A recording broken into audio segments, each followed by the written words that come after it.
আসসালামু আলাইকুম প্রিয় বন্ধুরা, আজকে আমি বাসায় বানিয়েছিলাম দুধ পুলি পিঠে।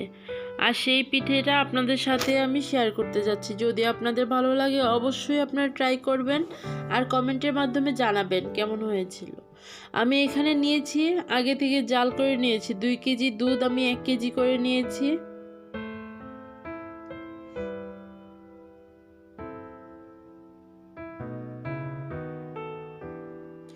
লাগবে হচ্ছে নারকেল কোড়া, নিয়েছি খেজুর গুড় গ্রেট করে নিয়েছি, আমি নিয়েছি এলাচ, দারচিনি, তেজপাতা, নিয়েছি লবণ, আর এখানে নিয়েছি 2 কাপ পরিমাণ চালের গুঁড়া।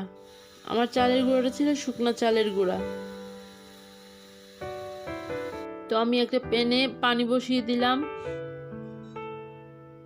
আমি ওই চালের গুঁড়াটা দিয়ে একটা ময়দার ডো তৈরি করার জন্য আমি গরম পানি বসিয়ে দিলাম এবং আঁচ কমিয়ে দিয়ে আমি সেই পানিটাতেই চালের গুঁড়া দিয়ে দিলাম। আপনারা তো দেখতেই পাচ্ছেন। তো সেম এভাবেই করে নেবেন আপনারা চালের গুঁড়াটা।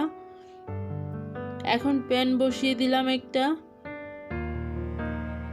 তাতে দিয়ে দিলাম খেজুরের গুড়, নারকেল।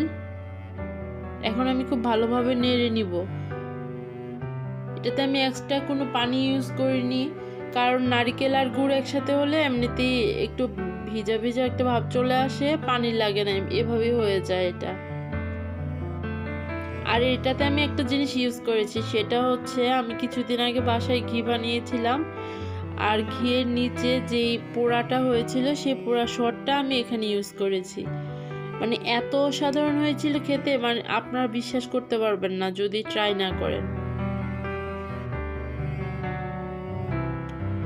আর দুধ পুলি বানানোর প্রধান উপকরণ হচ্ছে নারকেল, দুধ আর হচ্ছে খেজুরের গুড়। চিনি দিয়ে তত ভালো হয় না, তাই আমি খেজুরের গুড়টা ইউজ করেছি। আপনারা চাইলে চিনি ইউজ করতে পারেন, কোনো সমস্যা নেই। তো চলুন আমি পিঠেগুলো বানিয়ে নিচ্ছি।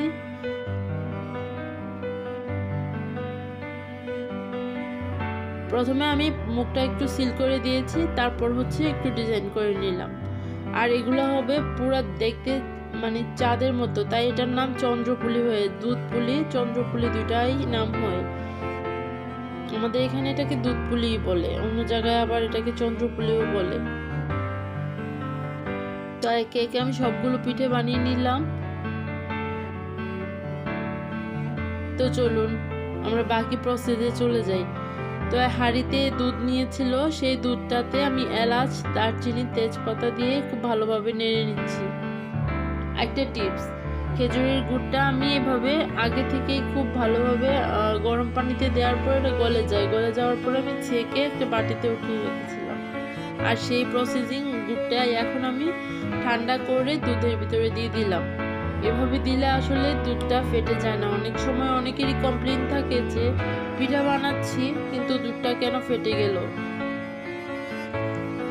আমরা ডিরেক্ট গুড়টা ইউজ করব না, গুড়টাকে আমরা ভালোভাবে ঝোলা গুড় করে তারপর আমরা দুধের সাথে ইউজ করব, তাহলে আর দুধটা ফেটে যাবে না। তো আমি ওয়েট করব বলক আসা পর্যন্ত। এই তো দুধে বলক চলে আসছে, আর আমি একে একে সবগুলো পিঠে আমি সেই দুধে দিয়ে দিলাম এবং আলতো হাতে একটু নেড়ে দিব যেন একটার সাথে আরেকটা না লাগে।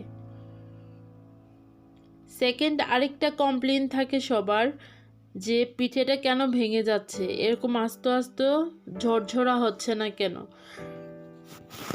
আপনার চালের গুঁড়াটা দিয়ে যখন ওই যে কাইটা করব আমরা, সেটাকে খুব ভালোভাবে সিদ্ধ করতে হবে, না হয় ওই পিঠেটা একদম ভেঙেই নষ্ট হয়ে যায়।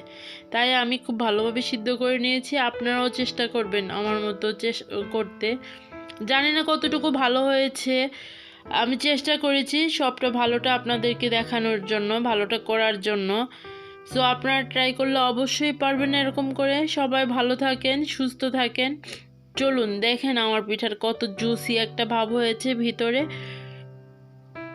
বাহিরের সোপটা ভিতরে সোপ করে নিয়েছে।